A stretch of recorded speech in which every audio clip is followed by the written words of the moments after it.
আমাৰো গৃহক আইলা যদুৰাই পবিত্ৰ কৰিলা পদধূলাই। চাওক ভকতসকলৰ পদধূলাই এতিয়া পবিত্ৰ ধামলৈ পৰিণত কৰিছে শ্ৰীমন্ত শংকৰদেৱ সংঘৰ বাৰ্ষিক অধিৱেশনস্থলী।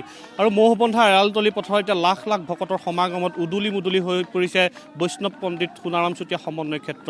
আৰু আজি অধিৱেশনৰ দ্বিতীয়টো দিন, আৰু দ্বিতীয়টো দিনত দেখিবলৈ পোৱা গৈছে পুৱাৰে পৰা ভকতসকলৰ ব্যাপক উৎসাহ। আৰু আমি এই পৰিৱেশটো প্ৰতিনিধি আমাৰ দৰ্শকসকলক যি মূল তোৰণৰ সন্মুখভাগৰ পৰা পৰিৱেশটো দেখুৱাবলৈ যত্ন কৰিম। চাওক শ্ৰীমন্ত শংকৰদেৱ সংঘ উত্তৰ পূব ভাৰতৰ যি সুবৃহৎ অনুষ্ঠানটিৰ অধিৱেশনৰ আজি দ্বিতীয়টো দিন, আৰু দ্বিতীয়টো দিনত দেখিবলৈ পোৱা গৈছে লাখ লাখ ভকতৰ সমাগমেৰে মুখৰিত হৈছে এই যি এৰালতলী পথাৰ। আৰু চাওক এই সমন্বয় ক্ষেত্ৰলৈ পৰিণত হোৱা অধিৱেশনৰ আজি দ্বিতীয় দিনটোত ৰাতিপুৱাৰ পৰাই দেখিবলৈ পোৱা গৈছে ভকত বৈষ্ণৱৰ পাৰ ভঙা উৎসাহ, লাখ লাখ ভকতৰ সমাগমেৰে মুখৰিত হৈছে। আৰু মাজত মাথো দুটা দিন, আৰু এই চাৰিটা দিনৰ বাবে শ্ৰীমন্ত শংকৰদেৱ সংঘৰ লাখ লাখ ভকত বৈষ্ণৱ যিহেতু অধীৰ অপেক্ষাৰে বাট চাই থাকে, আৰু সকলোৱে এই সময়লৈকে বাট চাই থাকে যিহেতু। আৰু এই আজি দ্বিতীয়টো দিনত দেখিবলৈ পোৱা গৈছে অধিৱেশনস্থলীত ব্যাপক উৎসাহ। এয়া হৈছে শ্ৰীমন্ত শংকৰদেৱ সংঘৰ অধিৱেশনৰ দ্বিতীয়টো দিনৰ পুৱাৰ ভাগৰ পৰিৱেশ। কেনেদৰে ভক্তিৰসত গদগদ হৈছে এই চাওক সমন্বয় ক্ষেত্ৰ। আৰু এয়া হৈছে শ্ৰীমন্ত শংকৰদেৱ সংঘ, য'ত জাতি ধৰ্ম বৰ্ণ নিৰ্বিশেষে গুৰুজনাই দি যোৱা কৃষ্টি সংস্কৃতি খুব সুন্দৰভাৱে পৰিকল্পিতভাৱে ইয়াত যিহেতু প্ৰচাৰ প্ৰসাৰ সংৰক্ষণ কৰি অহা হৈছে। আৰু এই দ্বিতীয় দিনৰ পুৱাৰ ভাগৰ পৰিৱেশ দেখুৱাইছোঁ আমি প্ৰতিদিন আমাৰ দৰ্শকসকলক কিছু হৰি নামৰ পৰিৱেশ দেখুৱাইছোঁ।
চাওক শ্ৰীকৃষ্ণৰ বন্দনাৰে এয়া পুৱাৰ ভাগৰ পৰিৱেশ। চাওক আবাল বৃদ্ধ বনিতা প্ৰতিটো স্তৰৰ লোকে ইয়াতে আহিছে। আৰু আমি কেমেৰাটো যদি কিছু ভিতৰ ভাগলৈ দেখুৱাবলৈ যত্ন কৰিম, চাওক ইয়াতে কেনেদৰে ভকত বৈষ্ণৱৰ সমাগম, এই পৰিৱেশটো প্ৰতিদিন আমাৰ দৰ্শকসকলক দেখুৱাইছোঁ। চাওক হৰি নামেৰে গদগদ হৈ থকা এই সমন্বয় ক্ষেত্ৰত কেনেদৰে লাখ লাখ ভকতে এনেদৰে হৰি নাম লৈছে। আৰু ৰাতিপুৱাৰ পৰা এই পৰিৱেশ আৰম্ভ হৈছে। আধ্যাত্মিকতা কেওফালে যদি চাই আধ্যাত্মিকতা, কেওফালে যদি চাই আপুনি শৃংখলাবদ্ধতা। আৰু এয়াই হৈছে শ্ৰীমন্ত শংকৰদেৱ সংঘৰ অধিৱেশন। আৰু এই যি অধিৱেশনস্থলীৰ দ্বিতীয় দিনটোত পুণ্য ধামলৈ ইতিমধ্যে গতি কৰিছে। আৰু সময় বাগৰি যোৱাৰ লগে লগে ইয়াত ভকতৰ বেছি সমাগম হ'বলৈ ধৰিছে। আৰু সকলোৱে পাৰ ভঙা উৎসাহেৰে যিহেতু এই যি মানৱতাবাদী ধাৰাৰ এই যি কৃষ্ণকেন্দ্ৰিক যি ভকতিৰ যি সমন্বয় থলী, এয়া শ্ৰীমন্ত শংকৰদেৱ সংঘৰ বাণী লৈ গুৰুজনাৰ ধৰ্ম, গুৰুজনাৰ কৃষ্টি সংস্কৃতি লৈ সকলোৱে এনেদৰে আহিছে।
এয়াই হৈছে চাওক শ্ৰীমন্ত শংকৰদেৱৰ কেনেদৰে গুণানুকীৰ্তন কৰিছে আৰু সকলোৱে পুৱাৰ ভাগৰ পৰিৱেশটো আমি দেখুৱাইছোঁ চাওক দ্বিতীয় দিনাৰ এনেদৰে সমন্বয়থলীত পৰিণত হৈছে আৰু প্ৰতিটো স্তৰৰ লোকে ইয়াতে খুব সুন্দৰকৈ হৰি নাম গাইছে হৰি নাম কীৰ্তন কৰিছে গুৰুজনাৰ যি নাম সকলোৱে লৈছে আমি পৰিৱেশটো পৰিণামত দৰ্শকক দেখুৱাই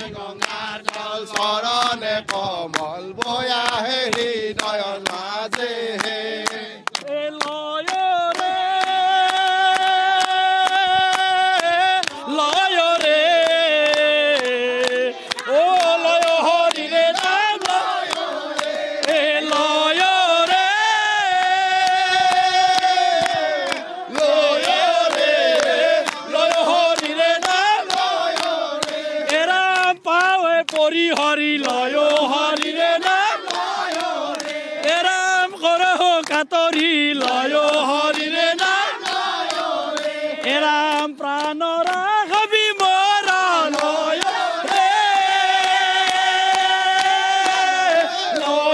ৰে লয় হৰি ৰে নাম এৰাম অঠিৰ ধন জন লয় হৰি ৰে নাম এৰাম জীবন যৌৱন লয় হৰি ৰে নাম এৰাম অঠিৰ সংসাৰ লয়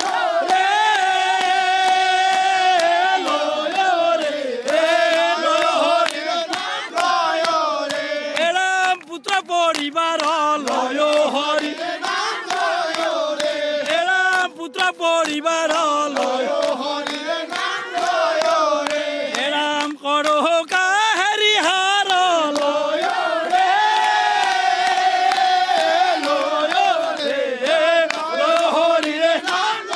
বাপ ক'ৰ পৰা আহিছে এৰা আমি ৰঙিয়া জিলা তামোলপুৰ অঞ্চলৰ শাখা একেবাৰে হৰি নামত গদগদ হৈ আছে সকলোৱে আনন্দিত হৈ উৎফুল্লিত হৈ জগতগুৰু শ্ৰীমন্ত শংকৰদেৱ গুৰুজনাৰ আদৰ্শ গ্ৰহণ কৰি জয় জগতগুৰু শ্ৰীমন্ত শংকৰদেৱৰ জয় জগতগুৰু শ্ৰীমন্ত শংকৰদেৱৰ জয় শৰণ হৰিনাম ধৰ্ম জয় শৰণ হৰিনাম ধৰ্ম কৃষ্ণ হৰি আপোনাক এই মুহূৰ্তত ধন্যবাদ জ্ঞাপন কৰিছোঁ আপুনি পুৱাৰ ভাগতে এটা নান্দনিক পৰিৱেশ আমাৰ দৰ্শকসকলক দেখুৱালে আৰু এনেধৰণে দ্বিতীয় বৈকুণ্ঠপুৰীত পৰিণত হৈছে আপোনালোকক দেখুৱালে পৰৱৰ্তী সময়ত আমি পুনৰ আপোনালোকক পৰিৱেশ দেখুওৱাৰ চেষ্টা কৰিম আৰু এনেধৰণে গুৰুজনাৰ গুণানুকীৰ্তনেৰে এতিয়া এৰালতলী পথাৰ মুখৰিত হৈ পৰিছে